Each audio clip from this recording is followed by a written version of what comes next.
This is Vani and welcome back to Maths by Vani. I am here again with a new video, and in this video we will be covering question number 3 of exercise 3.1 chapter number 3 of class 6. So question number 3 says match the items in column 1 with items in column 2. अब यहाँ पे ना match the following start हो गया है, but मैंने आपको starting में बोला था अगर आपको कॉन्सेप्ट्स क्लियर होंगे ना, आपको पता होगा कि कौन सी चीज क्या डिमांड कर रही है, तो दैट मीन्स क्या हो जाएगा, आपका इजी हो जाएगा क्वेश्चन सॉल्विंग। तो देखो इसमें जैसा कि हमें कॉलम 1 और कॉलम 2 दिए हैं और आपस में हमें इनकी क्या करनी है, मैच करना है इन्हें।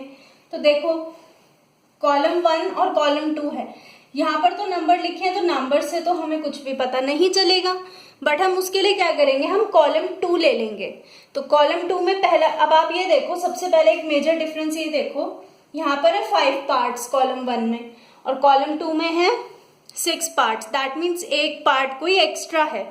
चलो एक्स्ट्रा भी निकाल लेते हैं।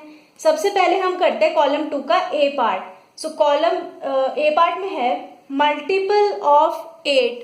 मल्टीपल ऑफ 8 का मतलब है इनमें से कौन सा नंबर है जो 8 की टेबल में आता है।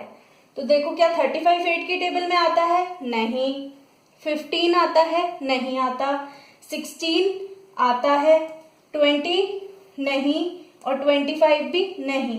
तो दैट मीन्स ये 16 वाला क्या होगा, ये हमारा ए पार्ट से मैच करेगा। That means 16 is a multiple of 8।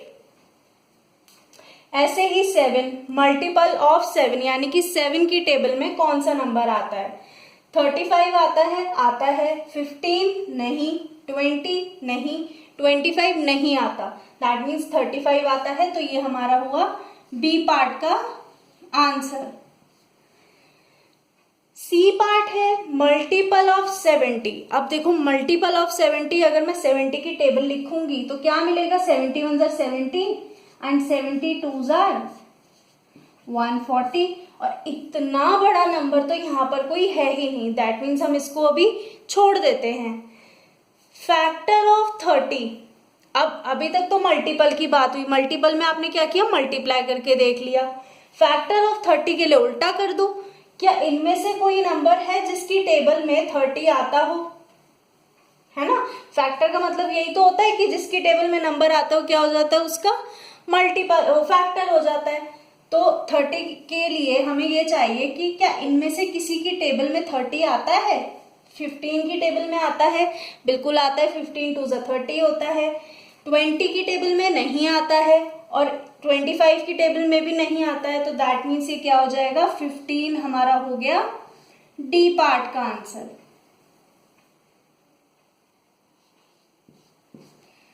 Next E part है फैक्टर ऑफ 50। अब फैक्टर ऑफ 50 यानी कि 50 की टेबल में कौन सा कोई आता है? 20 की टेबल में 50 आता है? नहीं। क्या 25 की टेबल में 50 आता है? बिल्कुल आता है। 25 2 are 50। तो दैट मीन्स ये हमारा ई पार्ट का आंसर हो गया।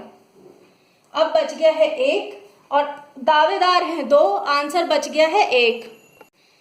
तो अब हम देखते हैं दावेदार 2 और 1 के बारे में हम बात करते हैं। तो ये है 20। अब 20 या तो ये होगा मल्टीपल ऑफ 70 या फैक्टर ऑफ 20। भाई मल्टीपल ऑफ 70 के लिए तो डायरेक्ट देखो हमें ये चाहिए, इतना बड़ा नंबर नहीं है, दैट मीन्स ये नहीं होगा। अब अगर मैं फैक्टर ऑफ 20 की बात करूं तो 21 are 20 होता है, तो दैट मीन्स ये फैक्टर होगा। तो ये हमारा एफ पार्ट का आंसर। दैट मीन्स जो हमारा सी पार्ट है उसका कोई भी वैल्यू नहीं है, तो ये हमारा इनवैलिड ऑप्शन हो गया। समझ आया? अब अगर मैं क्वेश्चन नंबर 4 के बारे में बात करूं तो क्वेश्चन नंबर 4 है find all the multiples of 9 up to 100। अब आप कहोगे ये अप टू 100 वाला क्या चक्कर है, ये तो समझ आया होगा कि मल्टीपल्स ऑफ 9 लिखने हैं।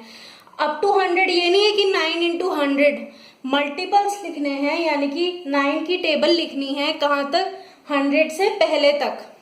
अगर 100 आता है तो 100 तक, वरना 100 से पहले तक। तो देखो हम शुरू करते हैं 9 की टेबल लिखना, मल्टीपल्स निकालना basically.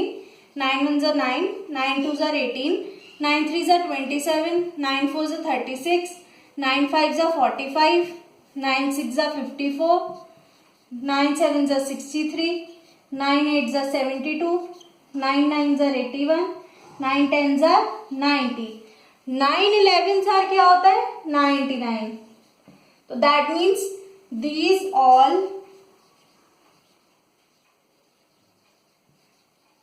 are the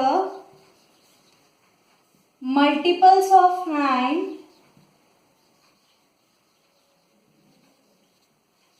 up to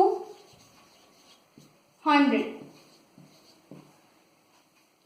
ठीक है, तो ये थी बात हमारे क्वेश्चन नंबर 4 की. जहां पर भी आपको ये दिख जाए ना अप टू 100 है या अप टू कुछ है, अगर वो उस टेबल में आता है वहां तक, अगर ये मान लो ये कहते हैं अप टू 90, तो 10 9 जा 90 हम स्टॉप हो जाते हैं. बट अगर इन्होंने लिख दिया कि अप टू 100, तो लास्ट हमारा 99 आया, क्योंकि अगर मैं 12 9 जार करती तो वो 108 हो जाता, लेकिन वो 100 से ज्यादा हो जाता, इसलिए हमने उसको नहीं कंसिडर किया. तो अगर ऐसा क्वेश्चन आता है तो आप इस फॉर्मेट को यूज करोगे. जहां तक टेबल के नंबर आते हैं आप वहां तक लिखो. अगर वो नंबर दिया हुआ है आपको, वो टेबल में आता है, तब तो आप वहीं तक लिखोगे. और अगर उससे पहले ही नंबर खत्म हो गया, उसके बाद बड़ा नंबर आ रहा है, तो फिर आप वो नंबर नहीं लिखोगे, छोटे पर स्टॉप कर दोगे. तो ये थी हमारी बात क्वेश्चन नंबर 3 और क्वेश्चन नंबर 4 के बारे में. इस वीडियो में हमने क्वेश्चन नंबर 3 और 4 को कवर किया है, साथ ही एक्सरसाइज को किया है कंप्लीट. मैं मिलूंगी आपसे नेक्स्ट वीडियो में. तब तक के लिए पढ़ते रहिए, बढ़ते रहिए एंड स्टे ट्यून्ड.